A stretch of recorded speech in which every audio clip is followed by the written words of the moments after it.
കേരളത്തിൽ തിരഞ്ഞെടുക്കപ്പെട്ട ഒരു എംപിയുടെ ക്യാമ്പ് ബോക്സിലേക്ക് ഈ കേരള നാട് ഭരിക്കുന്ന CPM-ന്റെ നേതൃത്വത്തിൽ ഇന്നലെ വലിയൊരു അതിക്രമം നടക്കുകയുണ്ടായി. അതിനെതിരെ പ്രകടനം നടത്തിയ തൃശ്ശൂർ സിറ്റി ജില്ലാ അധ്യക്ഷനടക്കമുള്ളവരെ CPM-ന്റെ പോലീസ് ആക്രമിച്ച് ഹോസ്പിറ്റലിൽ അഡ്മിറ്റ് ചെയ്തിരിക്കുകയാണ്. അതിൻ്റെ ഭാഗമായിട്ടാണ് BJP ഇന്ന് കേരളത്തിൽ വ്യാപകമായ പ്രതിഷേധം സംഘടിപ്പിച്ചിട്ടുള്ളത്.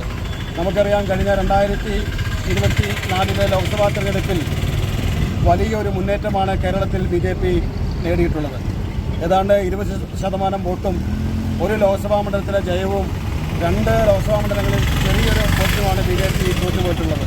കേരളത്തിലെ BJPയുടെ വളർച്ച കൊണ്ട് ആ വിജയത്തെ അട്ടിമറിക്കുന്നതിന് വേണ്ടി വോട്ട് ചേർക്കൽ അടക്കമുള്ള വിഷയങ്ങൾ ഉയർത്തിക്കാട്ടിക്കൊണ്ട് കേരളത്തിലെ CPM-ഉം കോൺഗ്രസും ഭാരതീയ ജനതാ പാർട്ടിയെയും ദേശീയ പ്രസ്ഥാനത്തെയും ഇകഴ്ത്തി കാണിക്കാനുള്ള ശ്രമങ്ങൾ നടത്തി വരികയാണ്.